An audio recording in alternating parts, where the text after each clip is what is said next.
Welcome to an alphabet of fairy, from tales of fae and folk, and this time we are going to take a look at the letter M. In this snippet of folklore, we are going to look at the Moss Maidens, the Mourie, and the Mahrt.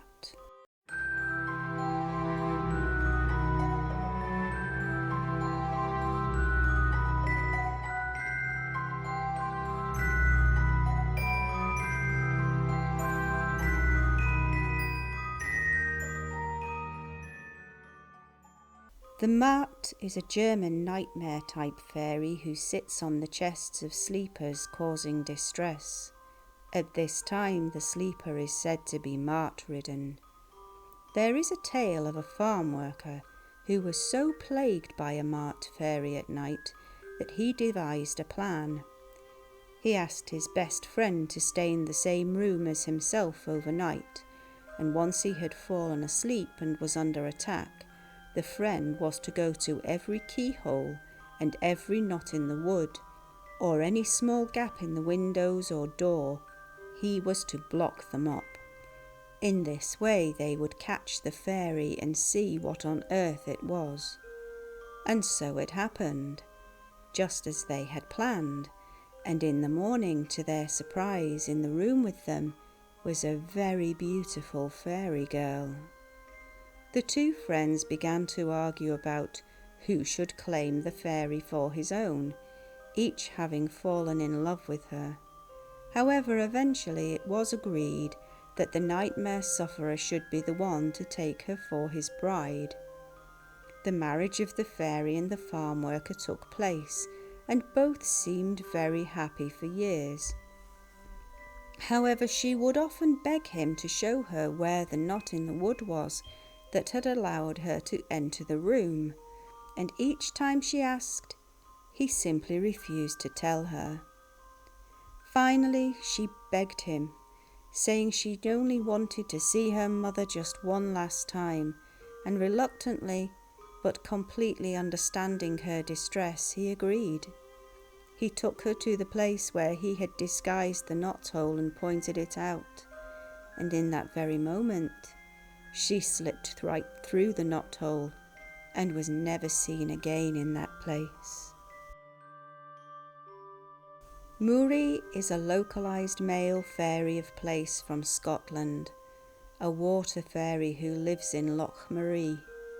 The locals would leave offerings to him at a small wooded island in the loch, coins and pieces of cloth. Upon the island is a holy tree or a clouty tree, and still today small bits of cloth or small offerings are left here.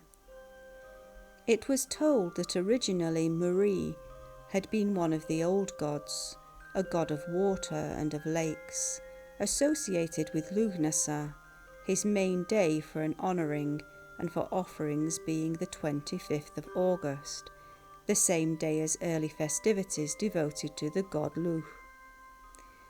In a twist of fate, a sacred Christian site once also stood on this island, and the devout priest or holy man who dwelled there became known as a saint.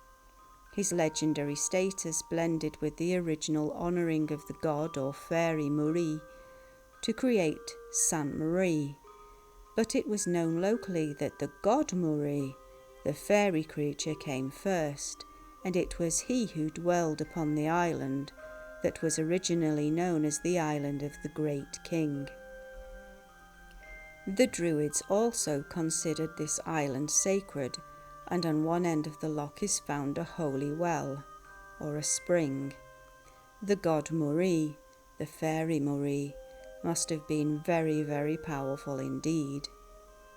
As late as the 17th century, local folk would sacrifice bulls and leave valuable offerings in the lake to Mourie, and they would also dress the well with flowers, indicating that this must predate the holy man who lived there, and much to the disdain of the church elders who also lived in the area.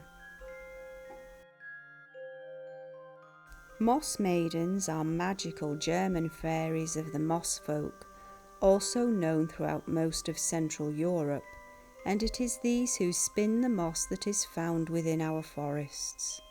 They are small in stature, green-grey in colour, and dress in the moss that they have spun, so that they can disguise themselves as they pass through the trees. In some regions they are said to look old and wizened, and yet in other places they are known to be beautiful and pretty. When travelling through the forests and woodlands, great care must always be taken not to damage any young sapling trees, because this will bring about the anger of the Moss Maidens. These fairies sometimes borrow things from the humans, but always pay for the loan with beautifully baked bread or advice with problems. However, should you refuse their gifts, they will become furious. The other way to insult them is to give them caraway seed bread, at which they will furiously chant, "Caraway bread is our death."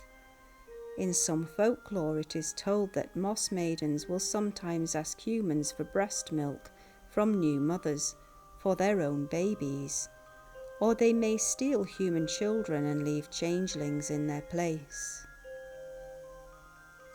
It is believed that these fairies can cause the plague, and yet they also have the ability to cure it.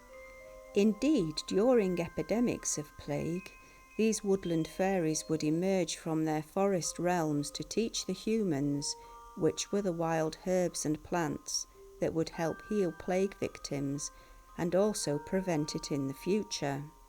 It was told that these fairy creatures were victims of the wild hunt, and to escape the hunters, they will actually enter the trees themselves, merging into them completely.